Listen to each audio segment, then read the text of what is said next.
Baik, bismillahirrahmanirrahim. Datang Bapak dan Ibu serta PKBP Jawa. Salam dan bahagia. Assalamualaikum warahmatullahi wabarakatuh. Salam, salam damai sejahtera, Om Swastiastu, Namo Buddhaya, salam kebajikan, rahayu. Pada kali ini saya ingin memperkenalkan diri. Nama saya Jajat Dadan Supriyatna yang akan mendampingi Bapak Ibu semua dalam kegiatan PKG kali ini. Ya. Nah, untuk kegiatan yang pertama, mohon Bapak Ibu memperkenalkan diri. Bapak Ibu semua bisa dengan menuliskan nama Bapak Ibu di kolom chat, sertakan nama satu benda yang dapat menggambarkan Bapak Ibu semua, serta jelaskan alasannya. Contoh, nama peserta, nama benda, dan alasan. Silakan Bapak Ibu.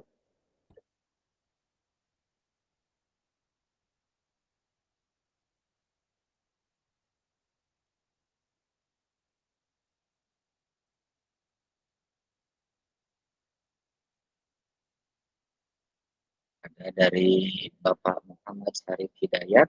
Ya. Beliau ibaratkan headset karena senang mendengarkan cerita dan pengalaman orang lain.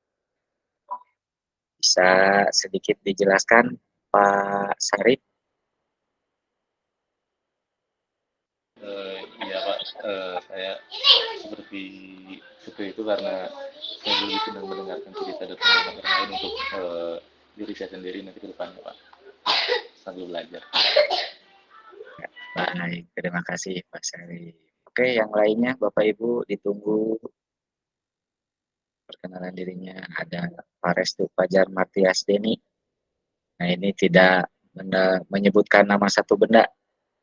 Boleh Pak Restu Fajar, silahkan dielaborasi kenapa tidak bisa menyebutkan nama satu benda yang mengibarkan Bapak.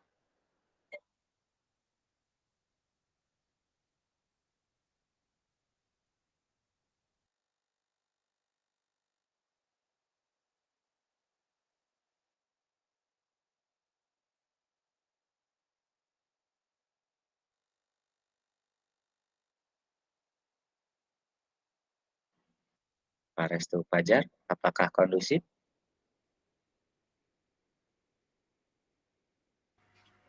Siap Bapak.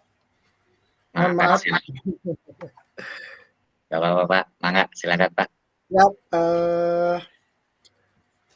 Ibaratkan sebuah benda ya Bapak ya.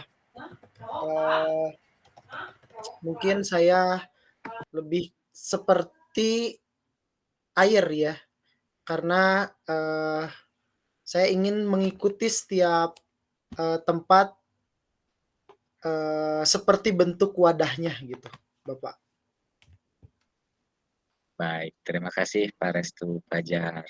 Yang lain, silahkan. Atau mau dipanggil saja nih, satu-satu. Saya coba dari, nah ada Pak Dian nih. Pak Dian mengibarkan sebagai angin, melambangkan perubahan, kebebasan, atau kekuatan tak terlihat. Boleh Pak Dian dielaborasi terkait benda yang disampaikannya, angin? Oke, baik. Terima kasih. Saya menyampaikan angin itu dalam artian itu adalah perlambangan perubahan, kebebasan atau kekuatan tak terlihat. Angin di sini mungkin gampang berubah, gitu kan, gampang berubah. Jadi kalau misalkan kita jabarkan ke dunia pendidikan, itu harus mencermin kepada angin, sering berubah untuk mengikuti zaman yang ada. Dan mungkin untuk kebebasan ini diantaranya untuk memberikan bermakna kepada peserta didik itu untuk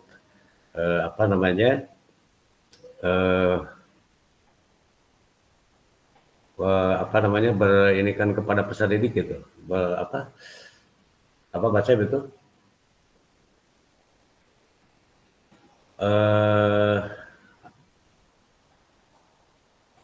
apa ya namanya tuh, jadi blank. memberikan kebebasan peserta didik untuk memilih dan memilah dan mempunyai kekuatan yang tak terlihat gitu kan. Betapa dahsyatnya meskipun angin itu tidak terlihat tetapi bisa menyapu semua yang ada di alam ini. Terima kasih. Baik, terima kasih Pak Dian. Berikutnya ada dari Pak Apina. Boleh? Pak Apina tadi sudah belum ya? Belum ya, Pak Apina ya? Belum, Pak. Sudah. Boleh, Pak Apina, silahkan sampaikan. Kalau saya, Pak, seperti air ya, karena menjadi salah satu sumber kehidupan dan selalu mengikuti takdir lah gitu. Walaupun air tetap air gitu, tapi bisa tergantung takdirnya dibawa kemana mungkin gitu Pak ya, kurang lebih Pak ya. Terima kasih. Baik, sama-sama Pak Apina. Terima kasih. Berikutnya ada dari Pak Fatah Ibrahim, mengibaratkan sebagai bola voli. Wow, panjang sekali. Pak Fatah bisa dielaborasi, silakan. Oke, Assalamualaikum warahmatullahi wabarakatuh. Selamat Waalaikumsalam. malam buat semua rekan-rekan dan Bapak Fasilitator. Kebetulan sayanya berkecimpung di voli, Pak. Jadi tiap hari ketemu dengan bola voli. Jadi kalau pilih benda mungkin saya lebih suka ke bola voli sih, Pak. Kenapa? Karena diibaratkan seperti bola voli itu saya senang jika selalu bersama-sama dalam kebersamaan gitu, Pak. Kalau bisa diartikan seperti bola voli itu, di mana ada atlet voli ya pasti ada bolanya di situ gitu, Pak. Dan saya pun senang jika saya dapat berkontribusi dalam hal yang baru gitu, ketemu dengan rekan baru, teman kinerja baru, serta ilmu-ilmu baru. Dan saya pun senang bercengkrama gitu, Pak. Dan bertemu dengan manusia-manusia baru seperti bola voli jika ketemu dengan manusia-manusia baru gitu, Pak. Dan siap digempur, baik dalam keadaan susah maupun senang. Paling itu, Pak. Baik, terima kasih Pak Fatah. Berikutnya ada dari yang lain. Wah, coba saya panggil aja deh ini nih. Ibu Juliarda Arista, mangga Ibu, kondusifkah? Maaf, Papa baru bergabung Gak sebentar. apa-apa Ibu. Ya, Iya, belum stabil sebentar ya Pak. Maaf. ya Bu, baik. Saya lewat dulu ya. Berikutnya ke Pak Nur Fajri. Pak Nur, apakah kondusif Pak?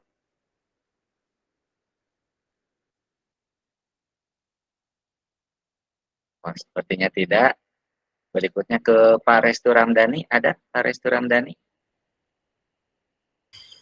Ada Bapak, Ya. saya izin. Ya, silakan Pak. Pak Fatah izin ya. Oke Pak, jadi hari ini karena diulang Pak ya, jadi saya menuliskan di sini doa ibu. Kenapa doa ibu? Saya tadinya tidak mau jadi guru Pak ya, tapi setelah pulang ke rumah sana, kepala selalu diusap-usap untuk menjadi guru. Nah mungkin saya akhirnya belok menjadi guru. Dan saya yakini bahwa ya insya Allah mudah-mudahan pilihan ini ditemani oleh doa ibu. Mudah-mudahan sukses di sini Pak, bisa mengajar anak-anak dengan sebaik mungkin. Seperti itu Pak. Amin. Amin. Terima kasih Pak Restu.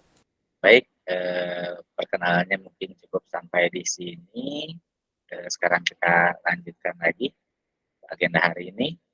Barusan kita sudah melakukan perkenalan ya, fasilitator dan peserta. Kemudian ada nanti pengantar paradigma PJOK yang berpusat pada peserta didik. Kemudian ada pengantar untuk melakukan pada modul 2.1. Ada pemetaan harapan dan kekhawatiran. Ada kesepakatan kelas. Ada ini perkenalan fasilitator dan peserta diulang. Ya. Salah tulis kayaknya nih. Berikutnya ada membahas tentang modul 1.1 ya, kurang lebih sama 1 jam pelajaran juga, 1 menit. Pertama ada pemaparan tujuan sesi dan penjelasan agenda kegiatan. Kemudian berikutnya ada mengapa refleksi, tindakan rutin dan tindakan reflektif. Apa itu refleksi? Kemudian ada 7 karakteristik pada praktik mengajar reflektif. Ada analisis cerita, refleksi, dan foto besar. Baik, saya coba lanjut saja. Adapun tujuan sesi materi orientasi program PKG PJOK, fasilitator dan peserta saling mengenal. Berikutnya, peserta memahami arah aktivitas PJOK yang berpusat pada peserta didik. Berikutnya, peserta dapat menjelaskan dan mengidentifikasi harapan dan kekhawatiran yang mungkin muncul selama program. Dan yang terakhir, peserta dapat merumuskan kesepakatan kelas yang mendukung pelaksanaan program. Berikutnya, apa tujuan dari pelajaran PJOK di sekolah? Bapak Ibu, silakan kalau ada yang mau berpendapat langsung, silakan bisa open raise hand dan open mic-nya, ataupun mau menuliskan di kolom chat, boleh, silakan. Bapak Ibu.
Dan dari Pak Repan, untuk peserta didik secara menyeluruh melibatkan visi sosial, emosional, dan intelektual.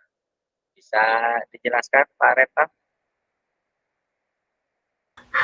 Mohon maaf Bapak, namanya ini nggak bisa diedit. Saya Restu Bapak. Oh iya Pak Restu. Ya, maka silakan Pak Restu. Punten. Oke. Membentuk peserta didik secara menyeluruh, melibatkan fisik, sosial, emosional, dan intelektual. Mungkin di sini pandangan saya, mungkin yang punya aspek menyeluruh seperti ini, pandangan saya mungkin salah satunya yang paling dominan itu adalah pembelajaran PJOK, di mana dalam pembelajaran PJOK tidak hanya mengasah intelektual siswa saja gitu ya Bapak ya, ada yang mengasah sosialnya dengan cara dalam permainan-permainan yang kita lakukan, kerjasamanya gitu ya, sosial emosional juga. Dalam pembelajaran PJOK sering sekali melibatkan perasaan tuh, misalnya perasaan berkompetisi gitu, siswa punya rasa kompetitif yang tinggi gitu, dan juga tentunya melibatkan pendidikan secara fisik kepada peserta didik untuk menguatkan tubuhnya gitu ya. Itu mungkin Bapak. Baik, terima kasih. Bisa beri apresiasi dulu untuk Pak Restu. Luar biasa. Berikutnya ada dari Pak Dian. Adanya pelajaran PJOK di sekolah untuk mendukung perkembangan fisik, mental, dan sosial peserta didik. Ada dari Pak Abina Rahmat, tujuan pembelajaran PJOK di sekolah untuk pengembangan peserta didik secara menyeluruh menjadi manusia seutuhnya. Dari Pak Iwan, ada menumbuh kembangkan kemampuan motorik sehingga tercapainya kemampuan sekat jasmani dan rohani. Nah ini sedikit berbeda nih dari Pak Abina nih. Jadi manusia seutuhnya. Bisa dielaborasi Pak Abina terkait ini?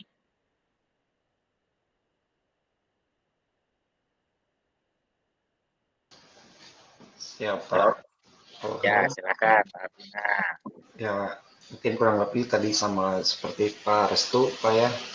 Tapi ada menjadi manusia seutuhnya seperti apa yang diharapkan oleh tujuan pendidikan nasional gitu, di mana aspek fisik, intelektual, kognitifnya, afektif, segala aspek-aspek tersebut di dalam pembelajaran PJOK dilaksanakan dengan tepat. Itu yang diharapkan dari tujuan pendidikan Nah, baik, terima kasih Pak Amin. Berikutnya ada dari Pak Muhammad Syarif Hidayat. Tujuan pembelajaran PJOK di sekolah adalah salah satunya untuk memberikan hiburan kepada peserta didik setelah sekian lama belajar di kelas dan juga untuk memberikan pembelajaran dalam permainan olahraga yaitu sportivitas. Baik, kemudian saya lebih tertarik ini nih yang dari Pak Iwan nih. Menumbuh kembangkan kemampuan motorik sehingga tercapainya kemampuan sehat jasmani dan rohani. Bisa dielaborasi Pak Iwan? Kondusifkah?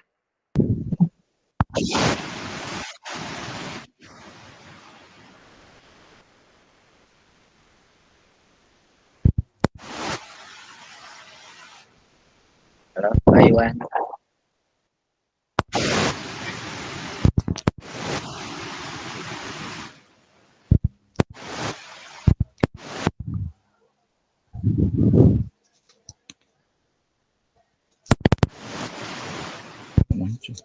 Pak Iwan sepertinya mic-nya mengalami gangguan ya Pak ya? Ya, Nah, ya, izin Pak, ya, saya ganti silakan, dulu. Pak. Ya.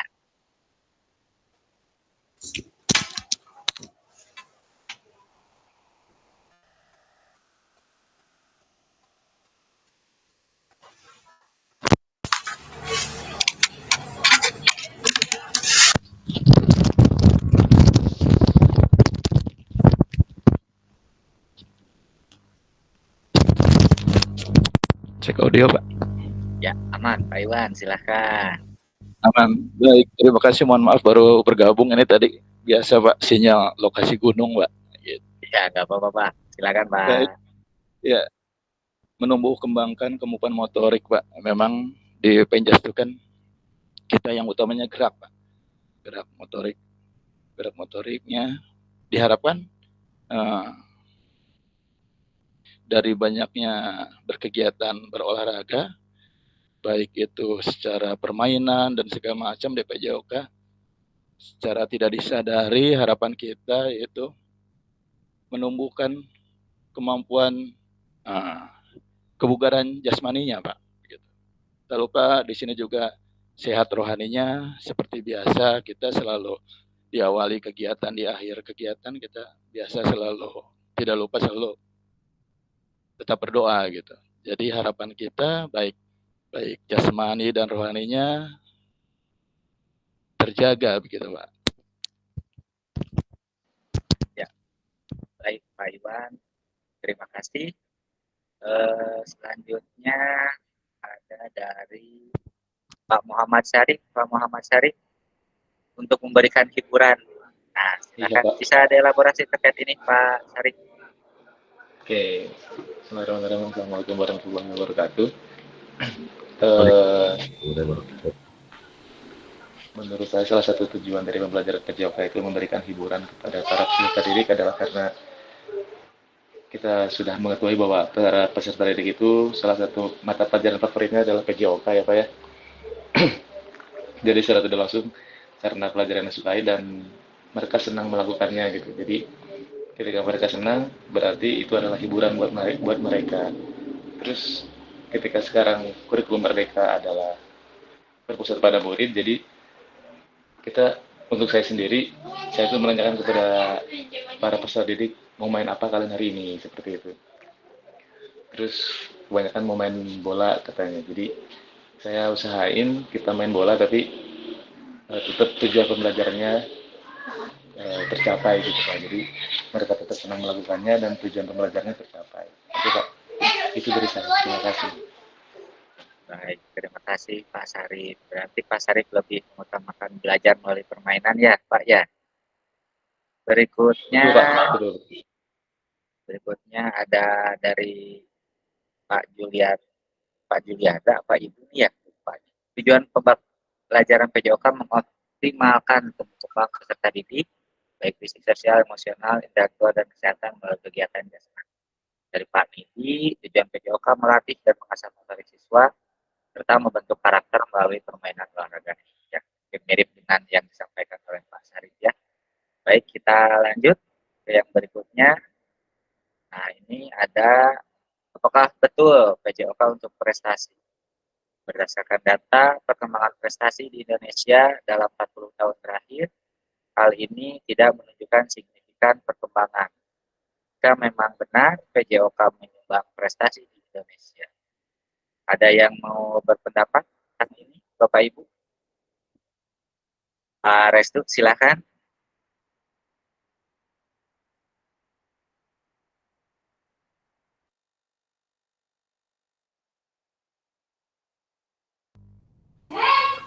Halo, Pak Restu.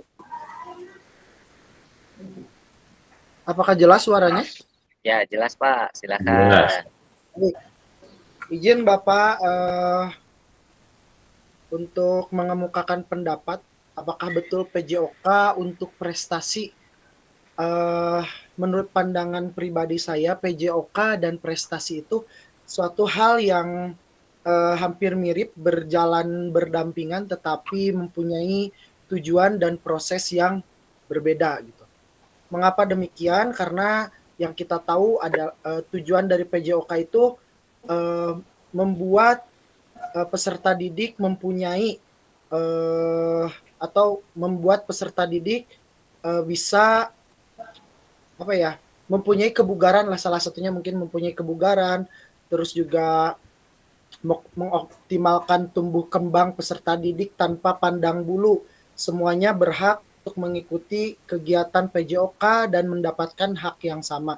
Tetapi untuk prestasi mungkin yang kita tahu prestasi ini semua orang bisa mengikuti, tapi tidak semua orang bisa bersaing gitu. Yang kita ketahui juga dalam olahraga prestasi ini sistemnya itu seperti piramida. Semakin ke atas itu semakin mengecil gitu ya.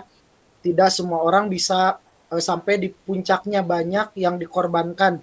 Tetapi juga dalam hal ini PJOK tetap punya sumbangsih terhadap prestasi walaupun tidak besar. Misalnya contohnya dalam kegiatan pembelajaran PJOK sering kali kita temukan bibit-bibit unggul untuk nantinya bisa dikembangkan dalam olahraga prestasi. Itu mungkin Bapak. Terima kasih. Assalamualaikum warahmatullahi wabarakatuh. Waalaikumsalam warahmatullahi wabarakatuh. Terima kasih Pak Restu. Ada dari yang lain kah yang mau berelaborasi? Pak Dian, silakan. Baik, izin berpendapat. Ini pertanyaan apakah betul PJOK untuk prestasi? Betul. Kalau menurut saya betul. Ya, ini pandangan saya ketika memang peserta didik itu kan berproses gitu kan. Berproses tidak langsung menjadi seorang atlet dan berprestasi, tetapi mungkin ini prosesnya dari nol gitu kan, dari nol dalam artian peserta didik kan di usia 4 di kelas 4 sekitar usia 10 tahun itu mungkin digulirkan oleh pemerintah itu untuk mengikuti sebuah ajang. Contoh misalkan 2SN itu sebagai jembatan untuk peserta didik mengikuti lomba-lomba yang diselenggarakan oleh pemerintah. Dan ini mungkin sebagai jembatan itu dalam artian sangatlah penting peran serta PJOK untuk prestasi, yaitu untuk mencari pembibitan, dan kita juga sebagai penghantar mereka ketika dalam setiap mengikuti atau melaksanakan event-event yang diikuti. Yaitu ya contohnya untuk khusus bidang olahraga itu O2SN. Itu terlaksana di tingkat SD, di tingkat SMP, ataupun SMA SMK.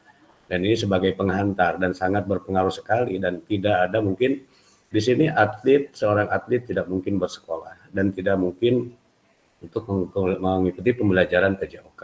Dan di sini juga peran PJOK dalam mendukung prestasi peserta didik untuk menjadi atlet itu menanamkan rasa tanggung jawab, karena memang berbeda sekali dunia kepelatihan di klub-klub dengan di dunia pendidikan, itu sangat berbeda.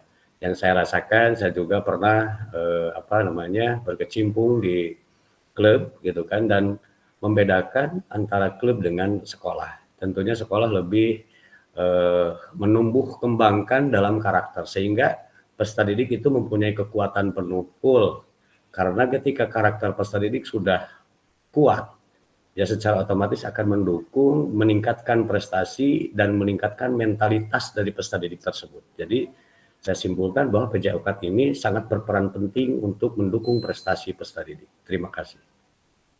Baik, terima kasih Pak Dian. Nah, ada lagi dari Pak Iwan. Silakan Pak Iwan. Iya. Iya.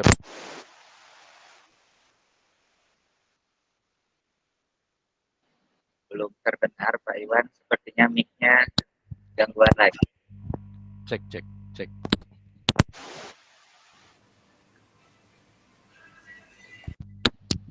Masih belum Pak.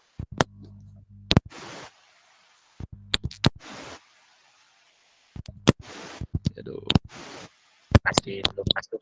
Coba pakai yang mic laptop saja Pak. Biasanya suka lebih bagus. Coba nggak usah pakai headset. Ya. Gini Pak. Terdengar Nah, Pak? jelas Pak. Ya. Memang apakah betul PJOK untuk prestasi? Kalau sebelum menginjak ke situ, memang anak mengenal gerak tuh saya rasa dimulai dari sekolah, Pak. Dari sekolah kita kenalkan olah gerak, terus menginjak ke nomor-nomor teknik gerak begitu. Mungkin dari situ muncullah anak bisa merasakan dunianya, dunia geraknya. Mungkin dari situ mungkin anak bisa memilah gitu. Lebih suka apa, misalnya cabang apa yang berasal dari sekolah begitu. Mungkin selanjutnya mungkin dia bisa perdalam di klub begitu. Kalau di sekolah kan bukan jalurnya untuk prestasi begitu. Jadi intinya dari sekolah lah prestasi itu dimulai begitu. Jadi anak merasakan dulu jiwanya olah geraknya begitu Pak. Baik, terima kasih Pak Iwan. Ada dari yang lain? Tidak ada? Baik, betul sekali Bapak Ibu. Dari pelajaran PJOK bisa merangsang anak untuk dari cabang olahraga yang dia senangi, ya. Baik, kita apresiasi dulu untuk Bapak Ibu yang sudah memberikan pendapat. Luar biasa. Nah, selanjutnya kita ke slide yang berikutnya. Apakah betul PJOK sebagai hiburan? Hiburan dapat dilakukan dengan menyediakan berbagai bentuk hiburan yang sudah ada di masing-masing daerah di Indonesia. Apakah betul peran guru PJOK untuk mencapai tujuan hiburan tersebut? Ada yang mau berelaborasi terkait hal ini, Bapak Ibu? PJOK sebagai hiburan. Pak Restu, silakan Pak Restu. Baik, izin Bapak. Silakan Pak. Pertanyaannya, apakah betul PJOK sebagai hiburan? Dan ini menjadi salah satu hal yang sangat lumrah di sekolah-sekolah, tidak hanya di sekolah saya, mungkin di sekolah ibu bapak juga sama seperti ini.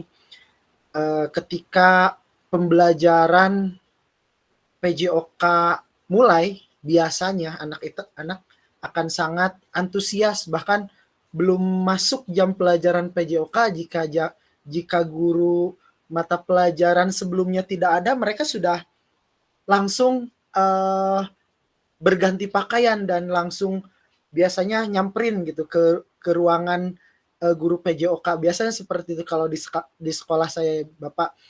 Ini menandakan salah satu bentuk kesenangan bagi anak-anak mengikuti pembelajaran PJOK. Di sisi lain mungkin mereka dengan kejenuhannya di dalam kelas mendengarkan, mengerjakan soal, terus belajar dengan posisi yang kaku, duduk gitu. Ketika masuk ke pembelajaran PJOK langsung gitu, luar biasa antusiasnya, biasanya langsung ke lapang, langsung ambil peralatan yang ditugaskan oleh guru. Itu adalah mencerminkan bahwa peserta didik sangat senang dengan pembelajaran PJOK. Jadi mungkin dapat kita tarik kesimpulannya bahwa PJOK sebagai hiburan, ya bisa dibilang PJOK sebagai hiburan peserta didik ketika mereka jenuh belajar di dalam kelas. Dengan pelajaran-pelajaran PJOK, di luar ruangan yang menyenangkan, penuh permainan dan juga penuh canda tawa mungkin ya di dalam pembelajaran PJOK yang membuat mereka senang gitu dan terhibur. Itu saja Bapak, terima kasih. Baik, terima kasih Pak Restu. Ada lagi dari Pak Restu Ramdhani, silakan Pak Iya, Restu Ramdhani. siap izin Bapak dua-duanya Pak Restu ya ini. Iya Pak, betul. Oke, tadi saya menambahkan saja mungkin ya yang sudah dijelaskan oleh Pak Restu 1, saya Pak Restu 2.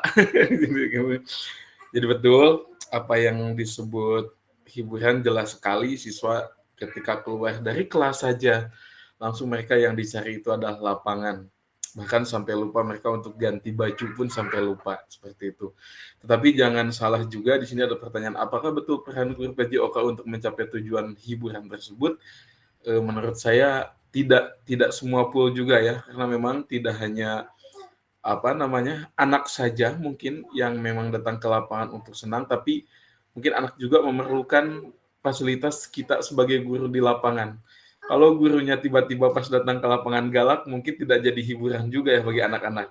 Tapi harus juga gurunya yang memang bisa merangkul anak-anak yang memang aktif gitu, anak-anak yang aktif, bahkan dalam tanda kutip sangat aktif sekali, disuruh ABC tapi mengambilnya alat yang lain juga seperti itu. Jadi intinya di sini ada peran guru juga yang harus bisa mencairkan suasana di dalam lapangan. Mungkin seperti itu Pak. Terima kasih. Baik, terima kasih Pak Restu. Selanjutnya ada dari Pak Abina, silakan Pak Abina. Siapa mohon izin berpendapat ya, apakah betul PJOK sebagai hiburan? Mungkin betul salah satunya itu seperti tadi Pak Restu bilang. Cuman untuk pembelajaran PJOK, Pak Abina bisa lebih keras lagi suaranya, kurang terdengar Pak. Cek. Terdengar Pak? Ya, ada jelas Pak. Enggak. Nah, untuk pembelajaran PJOK sebagai hiburan, mungkin salah satu manfaatnya sebagai hiburan gitu Pak ya, menurut saya. Karena secara alami saja kalau manusia banyak bergerak gitu kan ya, kita hobi di lapangan hormon dopamin atau endorfin Pak ya. Jadi hormon kebahagiaan itu keluar gitu, otomatis bahagia. Cuman sisi lain jadi kalau misalkan sebagai hiburan saja untuk sisi olahraganya oke, tapi mungkin yang jadi agak kompleks menurut saya ketika pendidikannya ini Pak gitu. Makanya guru PJOK menurut saya cukup sulit, dimana harus bisa menjadi seorang pendidik, terus apalagi menjadi seorang tanda petik pelatih gitu yang mendisiplinkan pendidik yang dan segala macamnya gitu lah Pak. Tapi memang betul ada menurut saya sebagian sebagai hiburan anak melalui pendidikan gerak gitu Pak. Terima kasih. Baik, terima kasih Pak Abina. Berikutnya ada dari Pak Dian, silakan Pak Dian.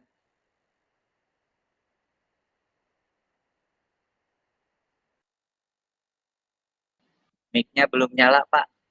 Mic-nya belum nyala, bentar. Kirain itu inklusif. Baik, Pak Dada, terima kasih.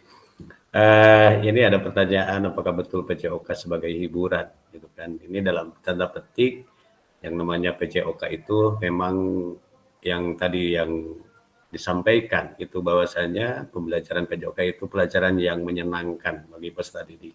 Pak Dian, suaranya menghilang, Pak. Menghilang, tes, ada? Ada, tes. Ada terdengar Pak Dian ada, di saya? Terdengar Pak. Oh ada. Oh Pak Cecepnya yang mungkin yang tidak mendengar ya? Masih tidak ada. Masih tidak ada? Nah ada Pak, ada. Ada, nah ini ya. Jadi saya sampaikan lagi, sekali lagi, apa betul PJOK sebagai hiburan? Memang dalam artian Pak Dian, ini. bentar menghilang lagi semuanya. Apa ya? Nah kurang dekat kayaknya Pak. Kurang dekat laptopnya. Coba. Tes. Aman, Kenapa Pak. Sip. Oke, baik. Ini ada pertanyaan terkait dengan apakah betul PJOK sebagai hiburan. Ini kalau bisa saya sampaikan bahwasannya pembelajaran PJOK itu memang pelajaran yang menyenangkan di antara pelajaran yang lain. Ini bisa disebutkan ya karena memang sekilas dilihat dalam perjalanan peserta didik itu selama mungkin kalau di SMP selama 3 tahun itu memang dari kelas 7 sampai dengan kelas 9 itu memang PJOK itu yang memang menyenangkan. Tapi ya itu tadi kembali lagi kepada kita sebagai tenaga pendidik ya, bagaimana kita mengemasnya untuk menjadi sebuah yang namanya hiburan itu semua harapan dari orang, baik itu dari anak-anak, kemudian remaja ataupun dewasa, bahkan sampai tua yang namanya hiburan itu yang sangat diharapkan dalam kehidupan. Tentunya kita harus bisa mensiasati bahwasanya kita untuk menggiring peserta didik beraktif dalam pembelajaran olahraga, itu tentunya kita harus pintar-pintarlah ya untuk menarik peserta didik untuk supaya ketertarikan, karena tidak sedikit ada beberapa peserta didik yang memang tidak suka bergerak gitu kan, tidak suka bergerak. Tentunya kita harus pintar-pintarnya supaya peserta didik tersebut bisa tergiring dan ada kemauan untuk bergerak seperti apa.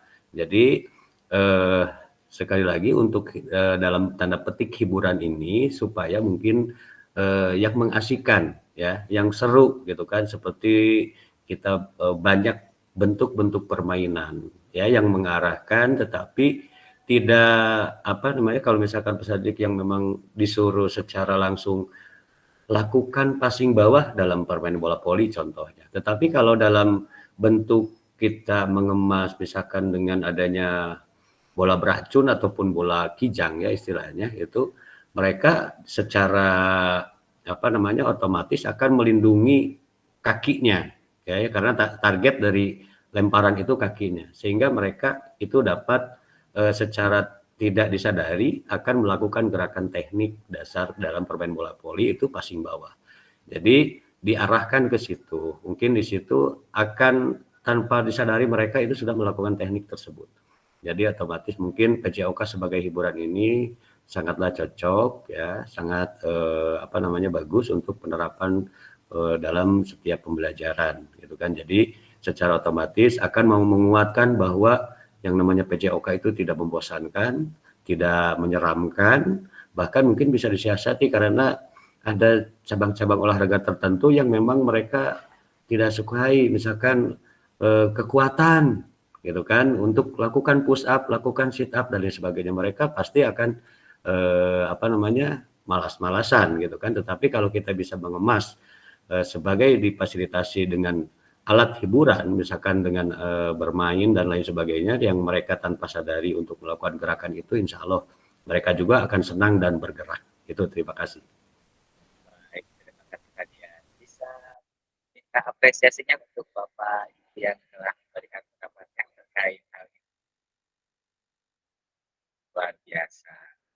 Berikutnya kita maju lagi. Apakah betul PJOK untuk udara?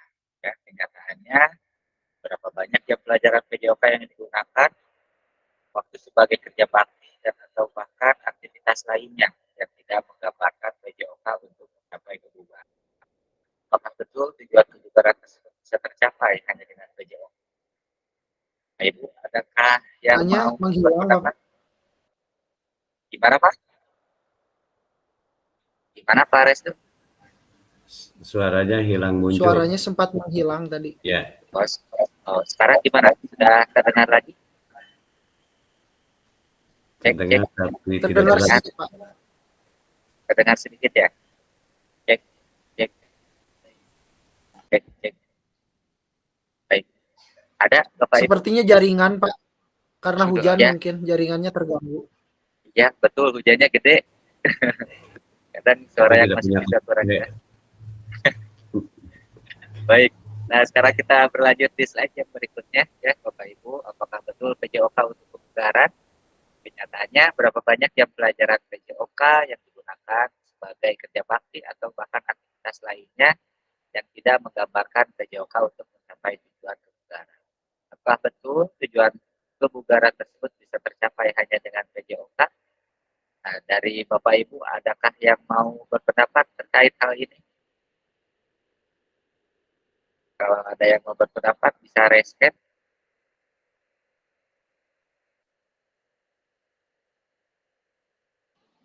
Ya, ada dari Pak Dian. Silakan Pak Dian.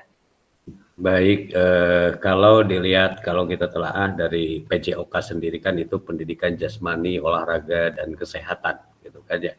Yang jelas untuk mendukung, hanya pendukung saja kebugaran kan, karena tingkat kebugaran itu akan bertumbuhnya dari diri masing-masing manusia, gitu kan, bukan hanya peserta didik saja, tentunya yang lain pun sama harus mempunyai kebugaran, karena kebugaran ini untuk bisa minimal mempertahankan hidup ya, dan untuk beraktivitas yang cukup lama. Dan di situ mungkin dalam aspek kebugaran gitu kan, ada yang kekuatan, adanya kelincahan, kelenturan dan lain sebagainya, itu sangat mendukung untuk kehidupan sehari-hari. Bahkan mungkin bukan hanya di sekolah saja, di lingkungan sekitar pun sama. Itu kebugaran sangat dibutuhkan. Untuk itu mungkin kalau pertanyaan apakah betul PJOK untuk kebugaran, ini hanya sekedar pendukung saja. Mungkin dari pembelajaran PJOK ini, karena bentuknya pendidikan, itu hanya mengarahkan saja supaya anak bisa menjaga kebugarannya dengan beraktivitas olahraga seperti itu. Jadi hanya sekedar untuk pendukung dan pendamping lah istilahnya, untuk mengarahkan supaya anak dalam melakukan atau meningkatkan kebugaran jasmaninya itu tidak salah ya, tidak salah. Dan tidak sedikit mungkin contoh kecil di sekolah SMP 8 itu ada anak yang memang sudah menyenangi weight training gitu kan, atau dengan beban. Ini kita harus jelas-jelas harus memberikan pengarahan yang baik, karena memang secara ilmu kepelatihan bahwa pemberian beban dengan memberikan berat-berat dengan weight training itu tidak menutup kemungkinan akan merusak jaringan ya. Dan memang kelihatannya anak itu kelihatan bugar, tetapi itu hanya mungkin seperti instan saja gitu kan, dan pada akhirnya nanti ketika tidak bisa memelihara akan berakibat lain. Jadi betul sekali bahwasanya kebugaran itu perlu dukungan dari PJOK untuk sebagai pengarah saja, karena memang kebugaran ini bisa didapatkan dari segala macam kegiatan. Itu, terima kasih. Baik, terima kasih. Ada dari Pak Restu satu ini yang mau berpendapat. Silakan Pak Restu. Siap Bapak. Pertanyaannya apakah betul PJOK untuk kebugaran? Saya rasa betul. Salah satu tujuan PJOK adalah untuk meningkatkan tingkat kebugaran peserta didik. Tetapi kalau kita lihat di akhir pernyataannya di bawah, apakah betul tujuan kebugaran tersebut bisa tercapai hanya dengan PJOK? Nah, ini yang mungkin harus digarisbawahi. Kalau hanya dengan pembelajaran PJOK, kita tahu semua bahwa peserta didik itu berbagai macam latar belakang. Kebetulan saya mengajar di salah satu sekolah swasta, jadi sangat berbeda kebiasaan siswa satu dengan yang lainnya. Ada siswa yang memang kebiasaannya hanya ya sekolah pulang, sekolah pulang, sekolah pulang. Ada lagi siswa yang memang latar belakangnya di luar kegiatan sekolah, ada yang ikut les, misalnya cabang olahraga, ada yang sukanya mungkin main-main di lapangan, dan ada lagi yang biasanya mengikuti kegiatan-kegiatan lain. Dan juga mungkin dengan tujuan tercapainya kebugaran jasmani ini banyak sekali faktor-faktornya. Salah satunya adalah makanan yang mereka makan gitu ya. Terus juga kegiatan-kegiatan yang tadi saya bilang dari anak-anak. Jadi kalau pertanyaannya hanya tujuan kebugaran tersebut bisa tercapai hanya dengan PJOK, mungkin ini agak sedikit keliru, karena juga kegiatan kebugaran jasmani di sekolah PJOK itu hanya dilakukan 1 minggu 1 kali, sedangkan mungkin idealnya mungkin 3 sampai 5 minggu walaupun sebentar-sebentar gitu, tapi ini lebih akan menunjang kebugaran jasmani siswa. Mungkin itu Bapak, terima kasih. Terima kasih Pak Restu. Ada dari Pak Iwan, silakan Pak Iwan. Iya Pak, terdengar Pak. Terdengar Baik. Pak, aman. Kalau saya ini ingin mengomentari pernyataan yang di samping gambar Pak, begitu. Di situ ada kerja bakti Pak ya, dan di bawahnya juga ada. Tapi menurut saya ini enggak tiap jam olahraga dilaksanakan kerja bakti Pak. Ini paling berapa bulan sekali begitu, kadangkala dilakukan. Tapi menurut saya perlu juga begitu. Jadi anak juga menurut saya tidak bugar jasmani tapi mentalnya juga, dalam arti di sini mental ya mereka cinta lingkungan juga, cinta kebersihan juga. Toh dalam PJOK juga diterapkan itu gitu. Jadi menurut saya kembali lagi apakah betul PJOK untuk kebugaran itu memang betul Pak. Itu aja Pak tanggapan saya. Terima kasih. Baik, terima kasih. Ada lagi Bapak Ibu yang mau memberi masukan? Ada yang mau berpendapat? Kalau tidak ada, kita beri apresiasi dulu kepada Bapak Ibu yang sudah berpendapat. Luar biasa. Baik, kita lanjut. Nah, ini ada tantangan utama PJOK. Yang pertama, krisis identitas. Kesulitan mendefinisikan siapa diri kita dan apa esensi mata pelajaran ini sebagai bagian dari berikutnya ada krisis arah, tidak memiliki tujuan terkait dengan the best interest of the whole child. Berikutnya ada krisis fokus, yaitu bidang studi yang terfragmentasi, terlalu banyak tujuan, terlalu banyak capaian. Baik, kita lanjut. Kita membutuhkan rekonseptualisasi PJOK sebagai pembelajaran dan engagement peserta didik. Tujuan utama PJOK yaitu mendorong dan mendukung semua anak dalam menempuh perjalanan yang dipandu secara pedagogis dan disusun untuk membantu mereka menemukan nikmat dan manfaat latihan kebugaran, olahraga, dan bermain secara aktif. Nah, apakah ada yang mau berpendapat terkait ini, Bapak Ibu? Kalau ada yang mau berpendapat, bisa raise hand dan dinyalakan mic-nya.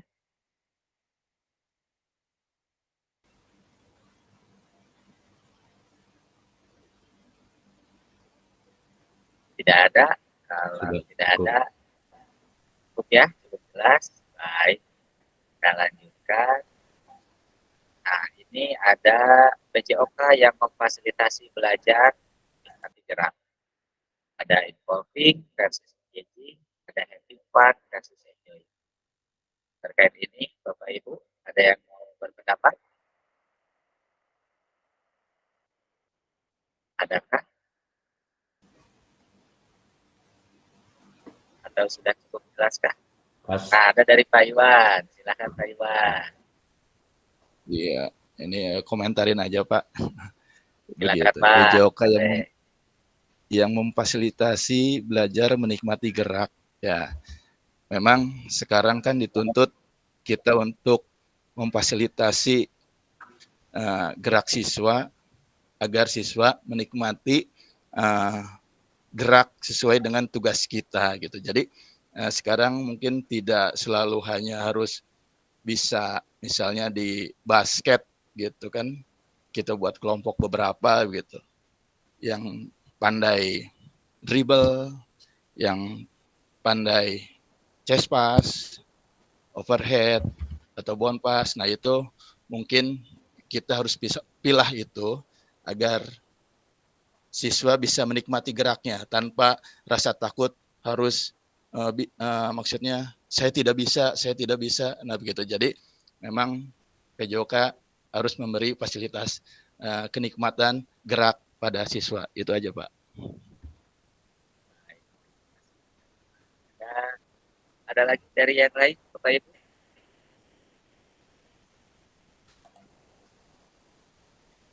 Baik, sedikit penambahkan apa yang Pak Iwan sampaikan barusan. Jadi dalam pembelajaran PJOK itu jangan sampai peserta didik merasa takut untuk mencoba melakukan suatu gerakan mungkin gitu ya Pak Iwan ya. Jadi tidak ada perasaan takut salah. Jadi kalaupun salah bisa kita arahkan lagi sebagai bagaimana teknik yang benar, teknik yang baik. Baik, kita lanjut ke slide berikutnya. Ada perkembangan pembelajaran PJOK.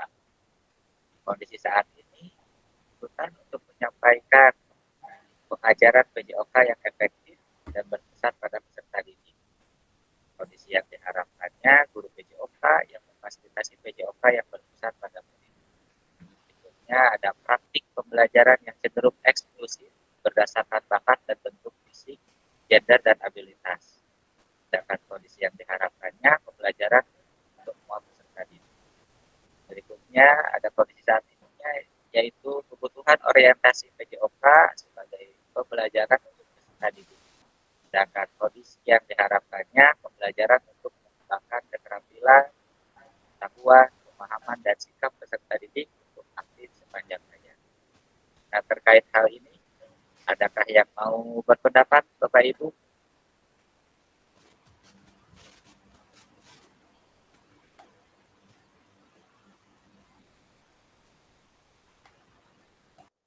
Sudah cukupkah? Kalau sudah cukup, oke, saya lanjutkan. Tujuan dan dampak program PKG PJOK. Yang pertama ada mengembangkan kompetensi guru PJOK terus-menerus baik secara mandiri maupun berkelompok, meningkatkan kolaborasi dalam komunitas belajar demi terciptanya pembelajaran PJOK yang berkualitas, sehingga guru pengampu PJOK mampu memfasilitasi pembelajaran PJOK yang berkualitas dan berpusat pada murid secara bermakna, hingga peserta didik Indonesia secara mandiri berpartisipasi dalam aktivitas jasmani sepanjang hayat. Berikutnya ada pengantar lakukan modul 2.1. Dari modul 2.1 ini Bapak Ibu akan diminta untuk melakukan atau untuk membuat video pembelajaran. Ya. Nah, berikut ada aspek teknisnya yang perlu diperhatikan, yaitu yang pertama, lakukanlah kegiatan pembelajaran PJOK berdurasi 30 menit secara natural, mulai dari kegiatan pendahuluan, inti, dan penutup. Rekam praktik pembelajaran PJOK tersebut secara utuh tanpa diedit ya, atau tanpa editan. Berikutnya ada sudut penempatan kamera. Harus dapat menangkap semua peserta didik di dalam kelas. Bapak Ibu dapat menggunakan penyangga 3 kaki atau tripod, berpandang tetap, atau dapat meminta bantuan rekan sejawat untuk membantu mengambil gambar. Apapun teknik pengambilan gambarnya, keseluruhan peserta didik dalam satu kelas harus terekam secara visual. Berikutnya, suara guru harus terekam jelas. Ini dapat dilakukan dengan menggunakan mikrofon tanpa kabel atau wireless mic. Selain itu, Bapak Ibu dapat melakukan secara online, di mana proses pembelajaran dilakukan dengan aplikasi Google Meet atau Zoom. Bapak Ibu dapat menggunakan headset dengan terhadap yang lain dan direkam melalui aplikasi tersebut. Saja rekaman visualnya juga dengan device yang lain. Berikutnya ada juga perencanaan pembelajaran atau RPP atau modul ajar dan link rekaman pembelajaran di LMS. Berikutnya ada batas waktu pembukaan. Kalau kita termasuknya gelombang 1 yaitu pada 8 Oktober 2020. Terkait hal ini, ada yang mau ditanyakan? Bapak Ibu? Pak Iwan, barusan reset, ada yang ditanyakan Pak Iwan? Iya Pak, tadi disampaikan di dalam kelas Pak ya, gitu. Ya, jadi kelasnya. Jadi boleh. Ya jadi teori dulu Pak ya, begitu. Boleh, silakan. Kemudian setelah teori pada saat kita moving ke lapangannya, apakah kamera on terus apa bisa off Pak, begitu? Kalau di sini kan kamera harus on terus, Pak. Ya Pak, harus on terus Pak. Berarti Bapak dalam Oh, seru. perekamannya bisa minta bantuan teman Pak, rekan sejawat. Iya, iya, iya, iya. Jadi biar mempercepat waktu, jadi anak-anak sudah siap berseragam, begitu, seragam olahraga. Setelah selesai di kelas, langsung bergerak ke lapang, Pak ya, begitu. Ya, Dengan betul, kamera Pak. tetap on, begitu. Kamera Baik, tetap Pak. on. Atur nuhun. Berarti sama-sama. Izin Berarti, masukan Kang Iwan, untuk efektivitas waktu mah pemberian teori juga Ya. bisa di lapangan gitu kan ya.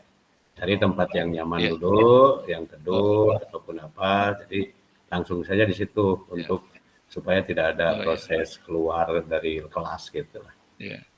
Masukan Kang Iwan. Iya. Ya. baik. Maksudnya untuk apa? Pakai media begitu Kang, gitu Kang Dian ya. Gitu maksudnya Oh, begitu. bisa Tapi atur nuhun ya. pembelajaran, Masukannya, tampilan video mungkin ya.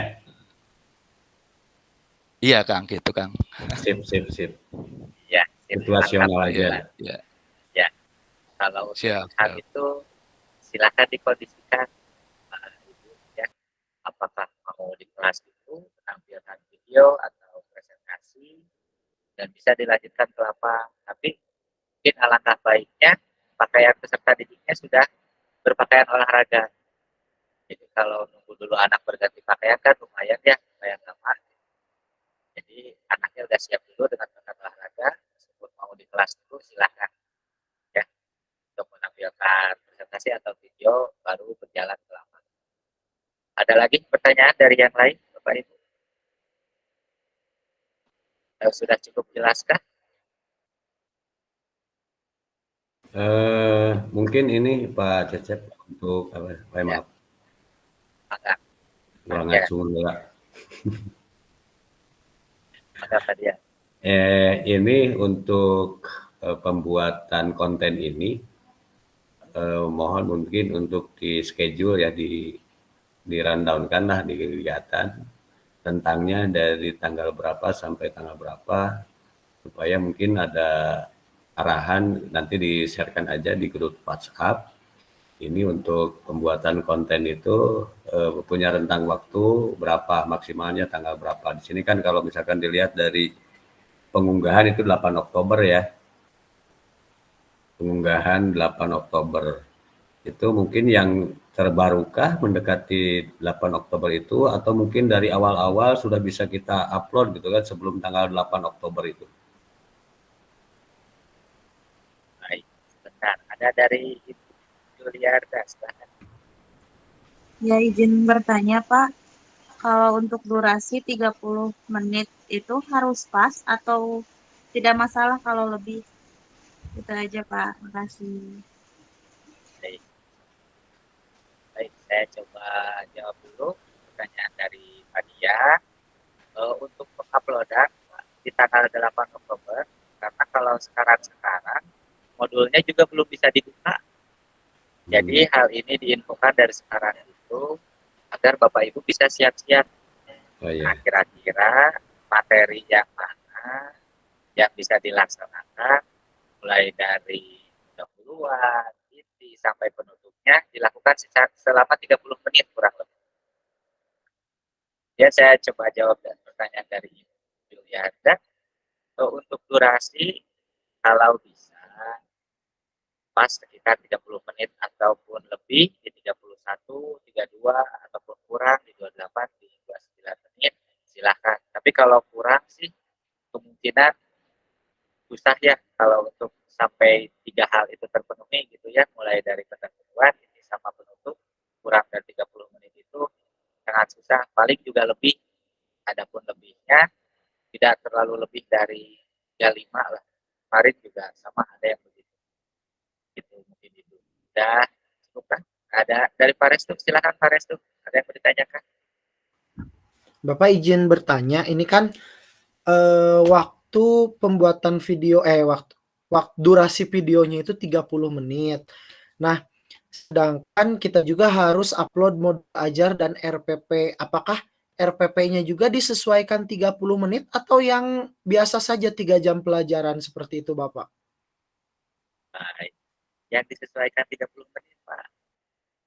Jadi nanti ada penilaian lagi. untuk video pembelajaran yang diupload sesuaikan dengan RP yang dibuat. Jadi tahapan-tahapannya. Jadi dibuatnya 30 menit satu pertemuan. Dari yang lain ada lagi? Berarti khusus settingan 30 menit ya. Betul, dikhususkan. Ada lagi dari yang lain yang mau bertanya atau beri masukan? Sudah cukup jelas kan? Sudah cukup. Oke, kalau Pak Iwan? Sudah tidak? cukup, Pak. Sudah cukup, Pak. Oke, ya kita lanjutkan lagi. Nah, di sini sekarang kita masuk ke pemetaan harapan dan kekhawatiran peserta pendidikan program PKG-PJOK. Mari kita mulai dengan pemetaan harapan, tantangan, dan kontribusi kita dalam perjalanan PKG-PJOK ini. Bersama kita akan menciptakan pelajaran yang bermakna dan berharga. Nah, di sini ada, mari memetakan harapan dan kekhawatiran. Ya, ada 3 pertanyaan. Bapak Ibu bisa menjawab pertanyaan ini di link Figma. Ya, bentar, linknya saya bagikan dulu. Saya kirim dulu di kolom chat. Bentar, saya coba share screen dulu ya. Kita fokus dulu yang pertama di pertanyaan yang pertama ya, apa harapan Bapak Ibu yang ingin dapatkan selama pendidikan PJOK ini. Silakan kalau yang sudah bisa dibuka bisa langsung diisi. Dan coba pindahkan dulu. Boleh di chat juga Pak Tuh?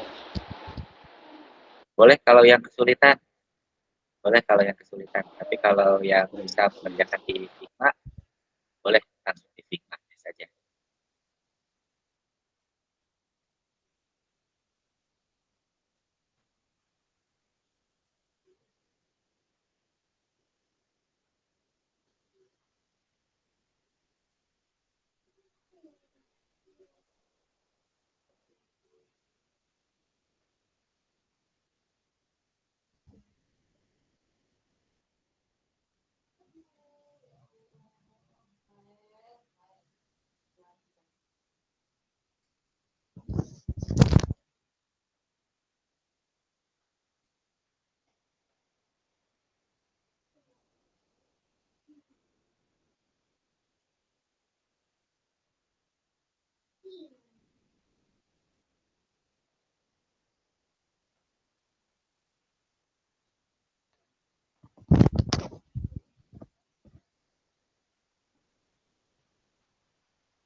Sudah bisa diakses kan Bapak Ibu?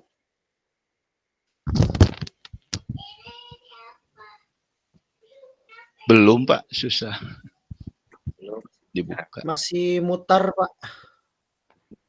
Masih loading, Betul. Pak. Masih berputar-putar ya.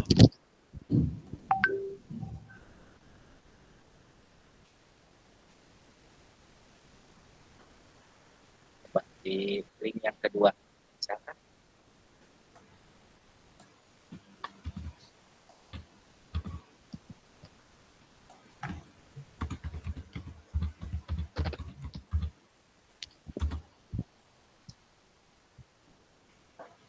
Sudah bisa diakses kan?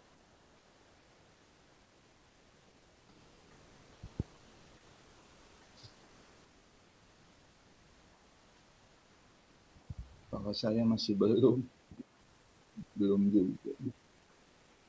Masih belum ya? Bentar ya.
Ya, silakan. Iya.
Baik, saya coba bacakan dulu untuk pertanyaan pertama, apa yang Bapak Ibu harapkan ingin dapatkan selama pendidikan PKG PJOK ini?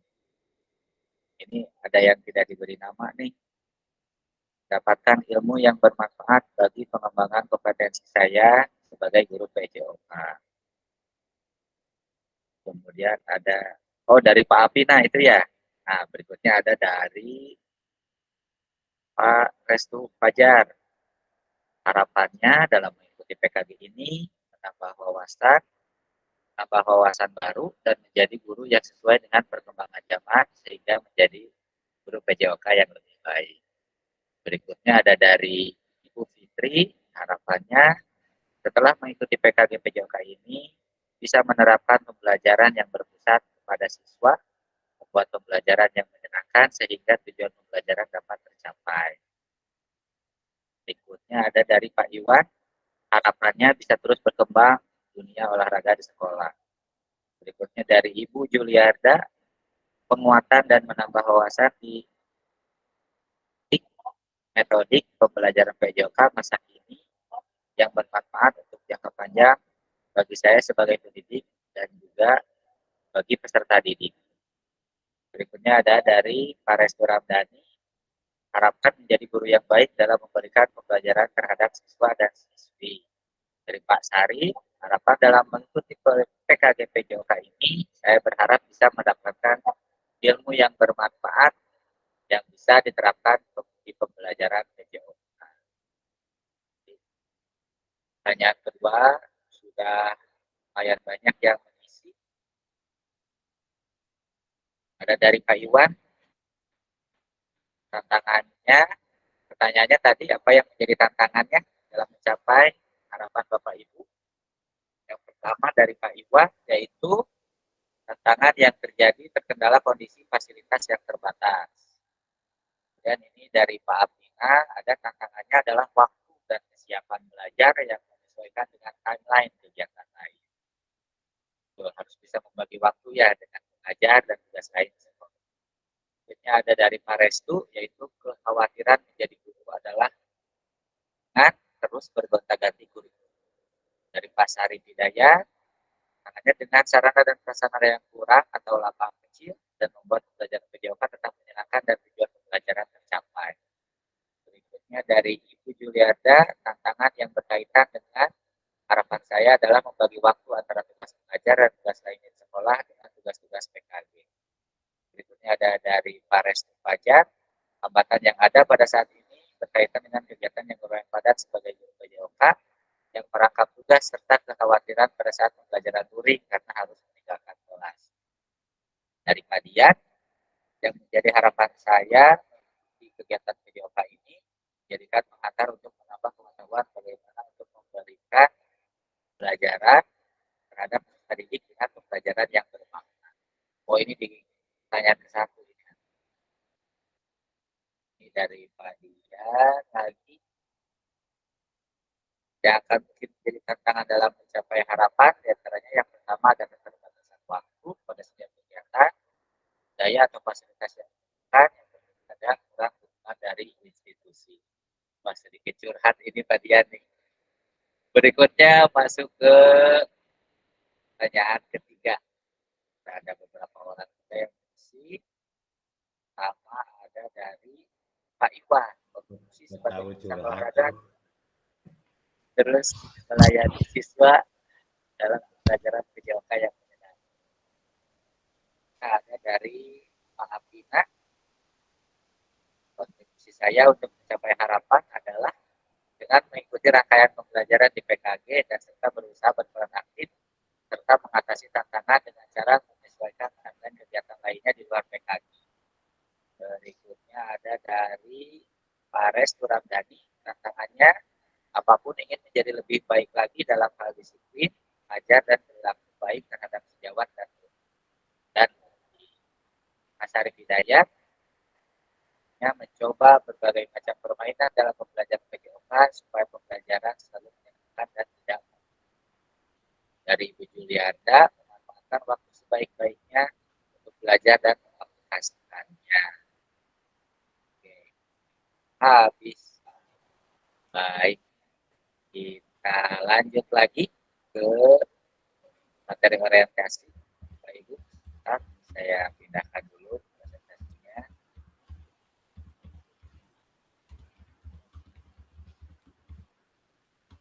Kalau ada yang masih belum lengkap, boleh dilengkapi ya, Bapak Ibu.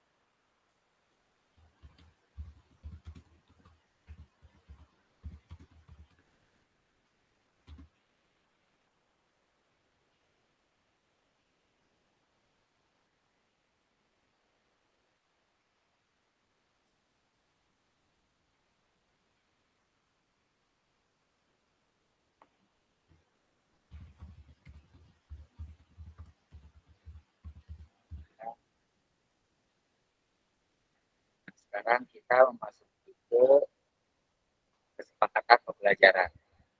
Yang pertama ada seluruh peserta memiliki kesempatan untuk berpendapat.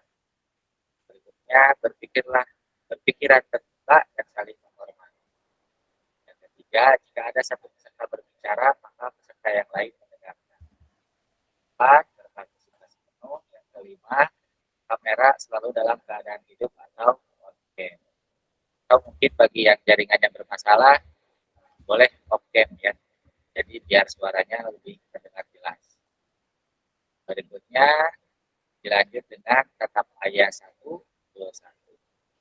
Kemarin Bapak Ibu ada yang lupa, kita itu setiap kelas tuh harus ada ketua kelasnya. Nah, kira-kira menurut Bapak Ibu semua atau yang mau mengajukan diri sebagai ketua kelas di kelas 12, silahkan. Atau mau ditunjuk saja atau gimana?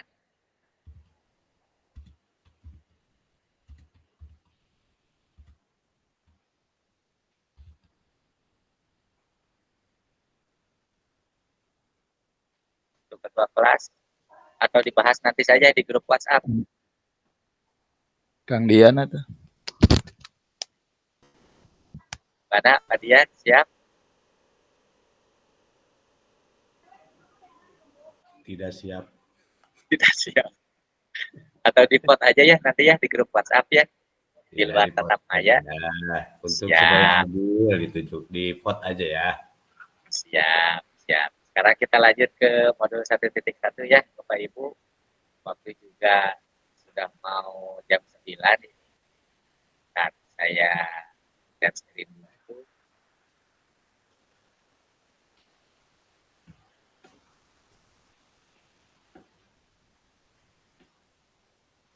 Baik, ada modul 1.1 yaitu refleksi perubahan paradigma diri guru kegiatan. Tujuan dari sesi ini yaitu yang pertama, peserta dapat melakukan refleksi atas bagaimana mereka melakukan refleksi selama menjadi. Yang kedua, peserta dapat mengasosiasikan antara refleksi yang sudah dipelajari dengan pentingnya refleksi berkaitan dengan profesinya serta keberpihakan pada diri. Agendanya yang pertama ada mengenal refleksi apa dan apa, yang kedua ada analisis cerita. Nah, ada quotes dulu dari Albert Einstein, yaitu belajar dari hari kemarin, hidup untuk hari ini, dan harapan untuk hari esok. Yang paling penting adalah sama ada mengenal refleksi mengapa dan apa. Nah, pertanyaannya, apa penting bagi kita melakukan refleksi?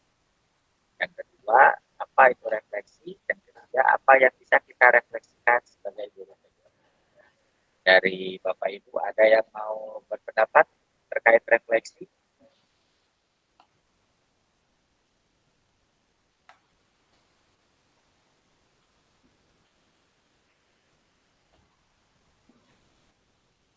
Ya, Mbak Dian, silakan. Untuk refleksi itu kalau misalkan bisa didefinisikan adalah itu untuk merenung. Refleksi itu merenungkan apa yang sudah kita lakukan dan apa yang nantinya ketika sudah kita merenungkan secara otomatis akan ada umpan baliknya, gitu kan? Ketika kita sudah mendapatkan umpan balik dan kita akan bisa merencanakan keberlanjutannya seperti apa. Jadi untuk refleksi ini adalah renungan apa yang sudah kita lakukan, gitu kan, sehingga bisa menjadi umpan balik dan pada akhirnya kita akan melakukan apa untuk selanjutnya. Terima kasih. Terima kasih Pak Dian. Ada lagi dari yang lain terkait mengapa refleksi itu penting? Ya, Pak Restu, silakan Pak Restu. Baik, mungkin apa itu refleksi? Kalau saya sih lebih suka menyebutnya dengan bercermin mungkin ya, bercermin atas apa yang telah kita lakukan dalam pembelajaran, khususnya pembelajaran PJOK. Sudah benarkah apa yang kita lakukan, dan mengapa penting refleksi itu dilakukan untuk perbaikan di pembelajaran selanjutnya gitu.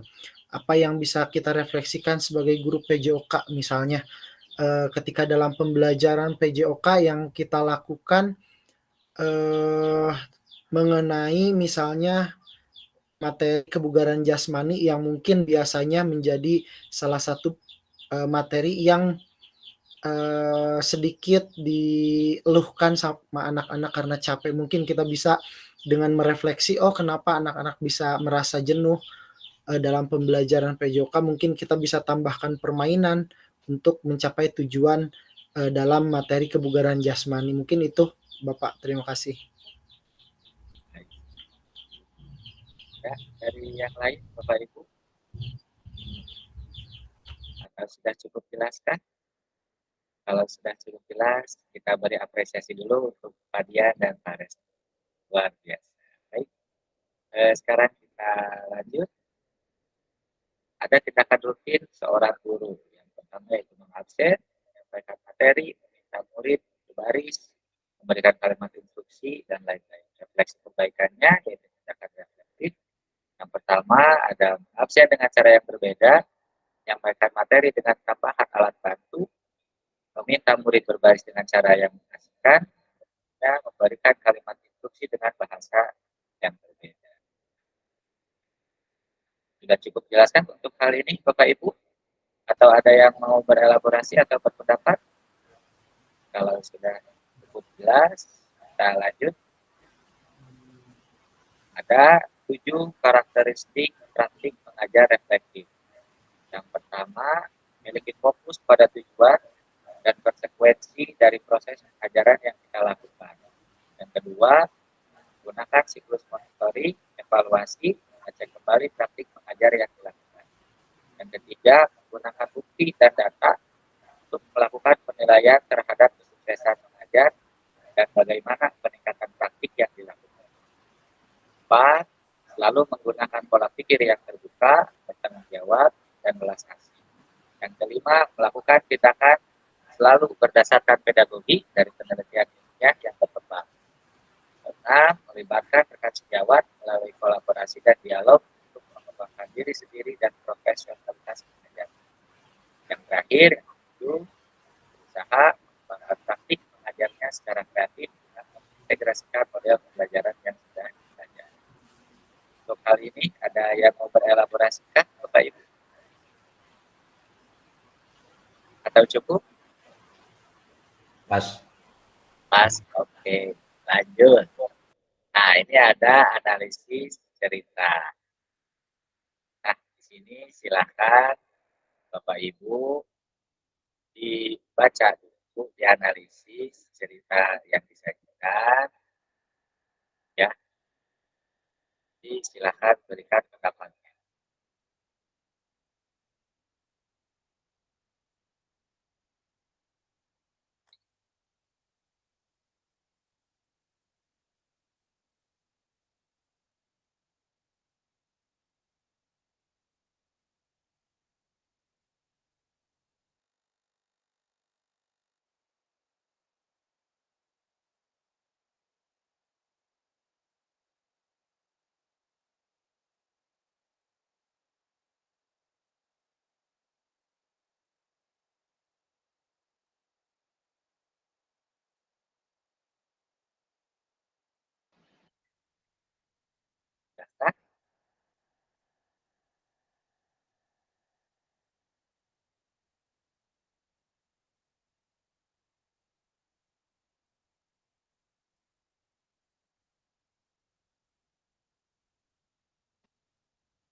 Oke, ada pertanyaannya. Bagaimana praktik mengajar yang dilakukan oleh Pak Raga? Bukan dengan praktik mengajar PJOK Bapak Ibu selama ini.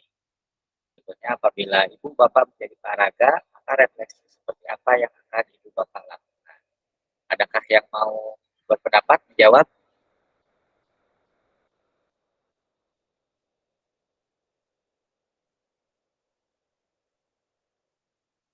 Atau nanti diisi di LMS aja, Bapak Ibu? Di LMS saja Pak, pas. Oke, pas. Nah, teruskan. Mengisi refleksi perkembangan kompetensi awal PKG PJOK di LMS. Sampai berjumpa pada sesi tatap muka selanjutnya. Pada akhir sesi ini, Bapak Ibu dapat melakukan refleksi atas bagaimana mereka melakukan refleksi selama menjadi guru PJOK. Yang kedua, peserta dapat mengasosiasikan antara refleksi yang sudah dipelajari dengan pentingnya refleksi berkaitan dengan profesinya serta keberpihakan pada murid. Dan terima kasih. Oke, akhirnya selesai. Nah, izin Bapak Ibu kita dokumentasikan dulu untuk kegiatan tatap muka kali ini, ya. Untuk yang kondusif, boleh dinyalakan kameranya.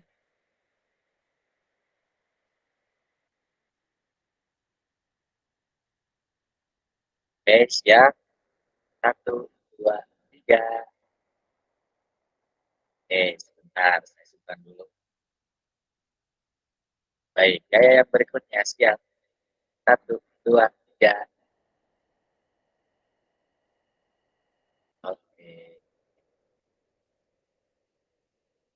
Ya, terima kasih Bapak Ibu. Izin mematikan rekaman.